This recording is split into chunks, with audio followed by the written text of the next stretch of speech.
Shivers, one of the more Ballardian scaffolds of Cronenberg's filmography, probably the most without outright adapting Ballard himself, as he would in 96's Crash. Cronenberg's infamous modus operandi was right at home in the 70s. Indeed, watching Cronenberg's 70s films, it is a cinematic shame he did not realize more work in this decade.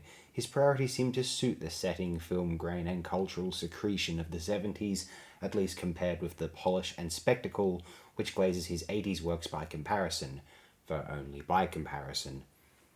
Later, Cronenberg would aberrantly disappoint.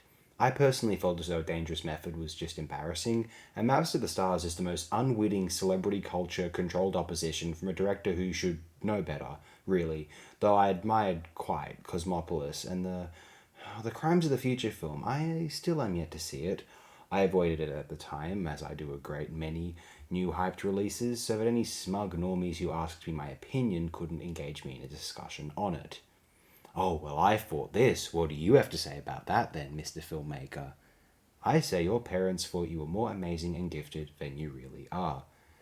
At his peak, though, Cronenberg, he may be my favourite filmmaker. The reason I include maybe is because I feel as though it is too easy, too much of a prospectively vacuous performative statement to claim Cronenberg is my favourite director, me insisting on having a personality via this shocking signifier. But I don't know if there's a filmmaker whose work I find more compelling, enjoyable, and intensely rewatchable.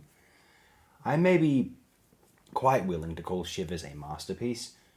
We could hesitate and cite the film's identifiable, slightly unrevelatory ambitions, where socio-critical giggling is concerned, though in pure execution. Prutishly claustrophobic, unrepentantly grim, grimy, charismatically defined players, its employment of interior space to manifest or visually emphasize psychological spaces, whether the building illustrates an interior neurological process or in fact instigates it, is a mystery acknowledged but not definitely answered or definitively answered in this feature.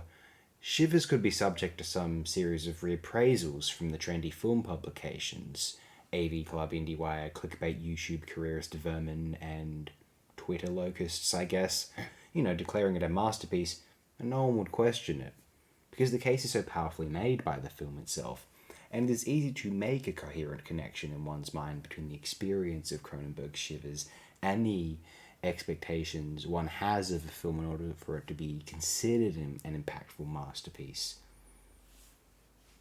Unless they were so snootily, viscerally, or otherwise unimpressed by film violence, in which case, I suppose your loss, but never be afraid that violent films will desensitize you or otherwise turn you into a monster. Look at Mark Kermode, who's more dapper and polite than that guy. He didn't like Megalopolis, but I suppose the narrative of tearing down the supposedly egotistical Coppola's passion project was too good to pass up. Filmmakers, stop being ambitious. It makes Kermode anxious. He's the one critic who is probably pleased about Goddard would cease putting out more films. But no, seriously, Cronenberg may have faltered from his tight relationship with the critics slash press toward the latter stages of his filmography. He knew too easily how to pander to them. Maps of the Stars was a coward's way out of the issues it explores, as far as I'm concerned. Kermode may be an antsy look-at-me child who enjoys being on camera far too much, and I may be sabotaging my future by slagging off everyone in a desperate attempt to carve a gimmick as a film writer. It costs a lot less than making the fucking films, I've learned time and time again. But we can't, or I can't, live in a world where people are exempt from criticism. Drives me up a fucking wall. The moment it is hinted that certain individuals, groupings, or topics are exempt from criticism, I admittedly get my back up. You're not better than anyone else. You don't deserve special treatment, and God knows how much greater you think you are than his other creations, what you think in private, and you best pray that he doesn't seek to demonstrate how you definitely aren't. Hey, that's not very appropriate. You're enjoying yourself too much when saying that for me to respect you. There are no begrudging judges, only excited, smug moralizers. When I criticize someone, it is not because it amuses me, but because their actions utterly disgust me. But whatever.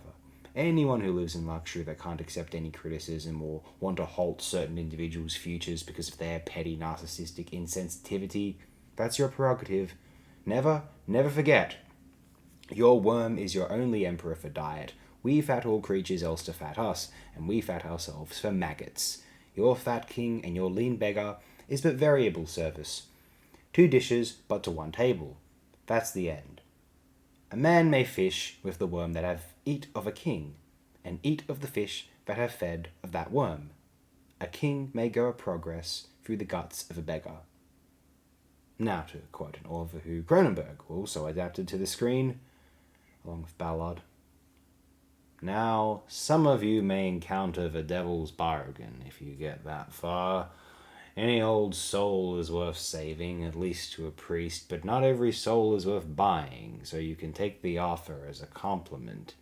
He tries the easy ones first. You know, like money, all the money there is.